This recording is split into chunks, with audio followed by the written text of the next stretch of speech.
Good afternoon, everybody. Hi, I'm Severin, and welcome to Start From Seed. Today I am in the garden, and I've been having a little bit of trouble with one of my tomato plants. I believe it has late blight. It has some sort of blight, and what I need to do today is I need to pull it out of there, keep it away from my other plants, throw it in the burn pile, and treat my other surrounding tomato plants with a little bit of fungicide, some copper fungicide.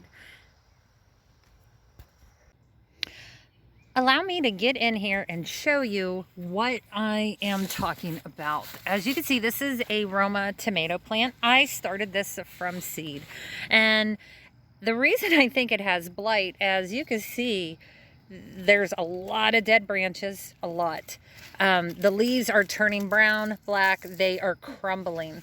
And it is jam-packed with tomatoes. The issue is this blight will go to these tomatoes. They're not going to ripen. It's going to ruin them. If you look down here at the stem, it is turning brown. So I'm pretty sure it has some sort of blight. Now, the tomato next to it looks great. That looks great. This here is some basil. So what I need to do is I need to pull this out, like I said, and be very careful with it so I don't infect the other plants. I do not want to put this plant inside my compost, and I just want to get it out of here. Now, you can save a tomato plant that has blight. I'm honestly just not in the mood to do it.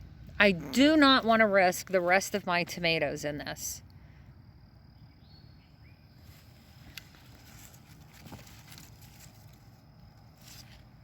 What I'm going to do is I'm going to go ahead and disinfect my shears with a little bit of rubbing alcohol. I try to do this every day with a lot of my garden equipment, especially when dealing with something like blight. I also have this garbage bag. I'm going to try to cut off some of the longer branches, put them in this bag, and try to get the plant out of the ground here, and then carry it over to the fire pit there. When I'm done, I am going to spray the surrounding plants with a little bit of copper fungicide. The sun has gone down, the bees are about to go to bed, and I just don't want to spray when they're around or when the sun is beaming. And hopefully this will prevent that blight from getting into my other plants. Now, what causes blight? Well, a lot of different things can cause it, from too much humidity, too much rain. Sometimes it's in the seed, and sometimes it's even in the soil. I'm not exactly sure what kind of blight this is. I do believe that it might be a late blight because of the amount of humidity that we've been getting this early in the year, and we have been dealing with a lot of rain. Hopefully I will be able to save the rest of my tomato plants. I've lost so many already. I just cannot imagine losing any more. And if you listen, we can hear Olivia. She is on her way in this garden. She's in a mood today. She has been inside the house sleeping all day, so now it's her time to prowl. And if you hear me talking, that's just because I am talking to Shane. He's behind the camera today, trying to make sure I get these angles a little bit better for everybody. So let's take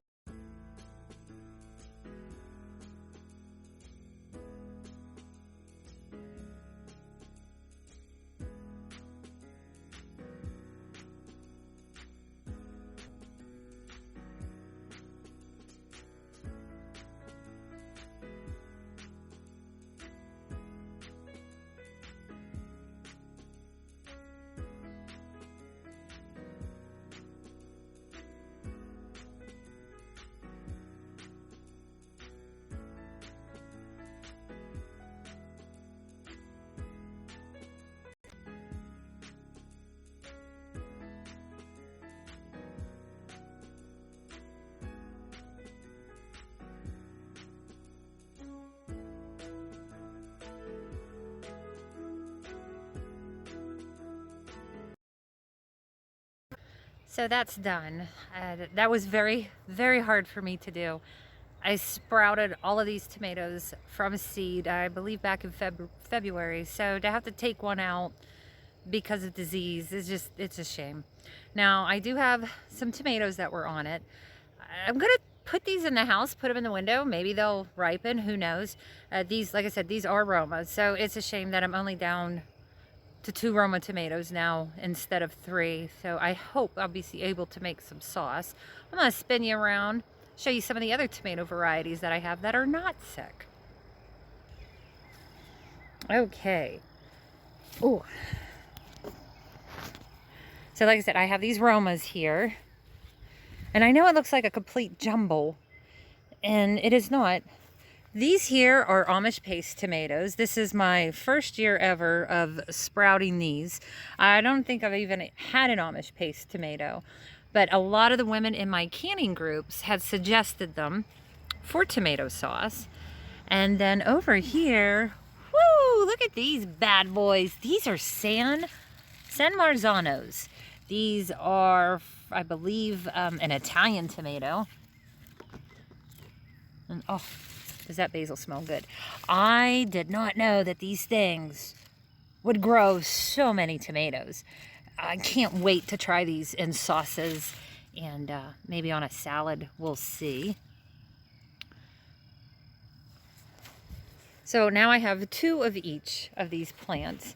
I'm going to take you over here and show you my heirloom tomatoes. These are probably my favorite tomatoes, the heirlooms, because they get very tall, about 7 or 8 feet tall. Let me see if I can back up here. So I did get some very tall stakes. I believe I bought them from Tractor Supply. I hear Olivia. And as you can see, we do have tomatoes on here. These will get huge. I think I've talked about it in one of my other videos. These tomatoes can get about a pound. I did harvest 1 pound tomatoes last year. I used these to share. Definitely shared a bunch of them with friends and family. I made more interesting sauces out of them, such as tomato sauce and ketchup. Or not tomato sauce, sorry. Pizza sauce and ketchup. I hear Olivia. I don't see her. See if we can find her in the tomato jungle here. I think she's looking for me now. This here is a super sweet cherry tomato. I sprouted these at the last minute because I had lost so many of my cherry tomato plants when I was starting them from seed, and I believe I ruined a lot of them because of over fertilizing.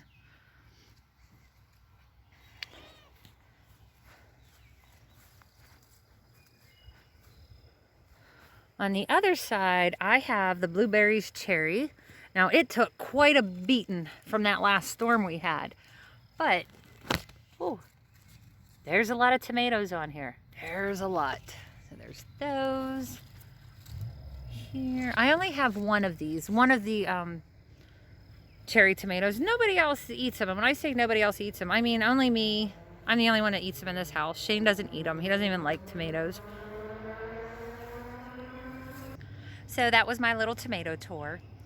Just wanted to take you along with me today and show you what a sick plant looks like, and to show you that it's not always perfect. The garden is never perfect. Every year brings you something new. Last year I fought with aphids. This year I'm fighting with some type of borer and now disease. In order to be successful in the garden, you have to fail. I read that somewhere and it holds so true. Thank you for watching, everybody. Have a great afternoon. Happy gardening.